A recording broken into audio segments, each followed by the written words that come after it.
Welcome back. आज हम बात कर रहे हैं इंडिया स्किल रिपोर्ट 2023 पर, और ऐसी डिग्री किस काम की, क्योंकि बहुत सारी रिपोर्ट ही ये कहती है कि बहुत सारे युवा और बड़ा परसेंटेज 40% से लेकर 50% तक जो डिग्री तो हासिल कर लेता है किसी भी तरीके की, लेकिन उसके पास वो स्किल सेट डेवलप नहीं होते जो कि इंडस्ट्री में रिक्वायर्ड है। या तो उसकी नौकरी नहीं लगती, या फिर नौकरी लगती भी है तो वो उस लेवल पे नहीं लगती जो होनी चाहिए।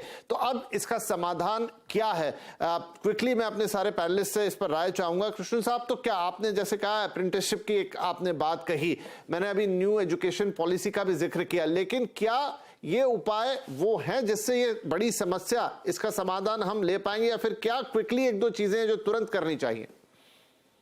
एक तो ये अप्रेंटिसशिप वाला जो आइडिया है, जो इंडस्ट्री के साथ मिलकर के ये अत्यधिक जरूरी है, पर इसमें समस्या ये है, द फोकस अभी तक जो हमारे अप्रेंटिसशिप का जो फोकस है that is on organized formal industry.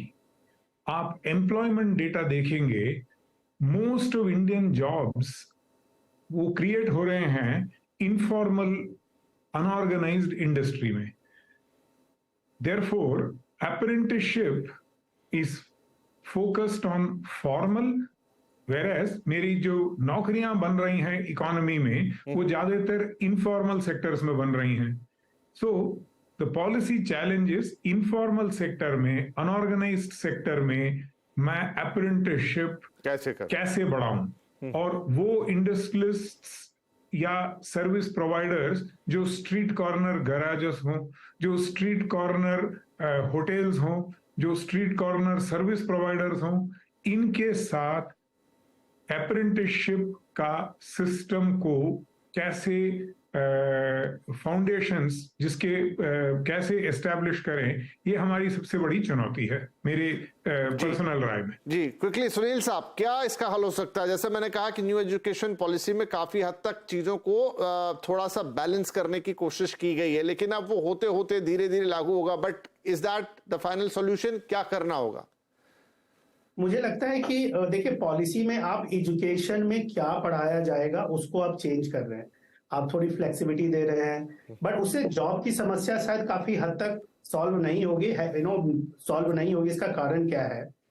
लोगों को हायर होना है इंडस्ट्री के अंदर में। मुझे जो लगता है आज के डेट में जो एक इमीडिएट सॉल्यूशन जो मुझे समझ में आता है, जितने भी प्रोफेशनल इंस्टीट्यूशंस या हायर एजुकेशंस हैं, आई थिंक मुझे क्या लगता है कि from a regulation perspective it should be mandatory कि आप 10 या 20 या 25 कंपनी से आप टाइप करके आए या उनके साथ एक एमओयू साइन करके आए, यहाँ पे कि वो बच्चे जो कि वहां पे पढ़ाई या एजुकेशन ले रहे हैं, उन 20-25 कंपनीज के एमओयू के हिसाब से उनका कुछ करिकुलम बिल्ड किया जाए स्पेसिफिक, और उन बच्चों को हर 3 महीने पे, 4 महीने पे, 1 से 2 महीने की वहां पे ऑन जॉब ट्रेनिंग दी जाए, इन द सेंस ओजेटी दी जाए।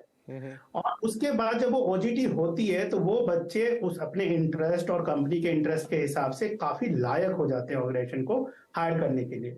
अगर किसी ने एफएमसीजी कंपनी में ट्रेनिंग ली, या किसी ने केमिकल कंपनी में ट्रेनिंग ली, या किसी ने बाथरूम फिटिंग की कंपनी में ट्रेनिंग ली, ये जरूर है कि उसको इंडस्ट्री के बारे में, प्रोडक्ट के बारे में, डोमेन के बारे में बहुत कुछ पता चल जाता है। उनका फंक्शन डिसाइड हो जाता है, वो सेल्स एंड मार्केटिंग में जाना चाहते हैं, वो सप्लाई चेन में जाना चाहते हैं, वो R&D में जाना चाहते हैं, वो फाइनेंस में जाना चाहते हैं, वो मैन्युफैक्चरिंग प्रोडक्शन में जाना चाहते हैं।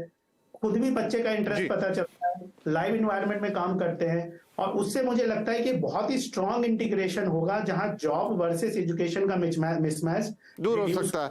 जी हाँ, तो मतलब एक फॉर्मल चीजों से हटकर आपको थोड़ा प्रैक्टिकल की तरफ जाना पड़ेगा। अप्रेंटिसशिप की बात हो या जिस तरह का आइडिया सुनील गोयल साहब दे रहे हैं, और इस तरह के कुछ एक दो चीजें होती हैं लेकिन उनका स्केल बहुत कम है। ऐसी चीजें मैंने सुनी है जहां 12th के बाद ही कुछ कंपनियां हायर करती हैं बच्चों को, फिर उन्हें ट्रेनिंग भी देती है और उनकी जो डिग्री होती है वो भी उनके साथ चलती है, लेकिन वो बहुत कम है इस वक्त देश के अंदर। तो इसी तरह की अप्रोच के साथ आगे बढ़ना पड़ेगा ताकि जो इंडिया स्किल रिपोर्ट जिस तरह के आंकड़े दे रही है वो बदले। होगा शायद थोड़ा धीरे धीरे, लेकिन अप्रोच शायद यही रखनी होगी। नहीं तो फिर वो ये कि डिग्रियां इकट्ठी होती जाएंगी लेकिन जॉब्स में कन्वर्ट नहीं होंगी स्किल सेट के लिए, तब भी कंपनियों को कहीं और देखना पड़ेगा। बहुत शुक्रिया आप सभी महानुभावों का, आज काफी यूजफुल बातें हुई। आई होप कि ये सबको समझ में भी आएंगे और हम आगे बढ़ते हुए इनका शायद क्रियान्वयन भी होता हुआ देखें। नमस्कार।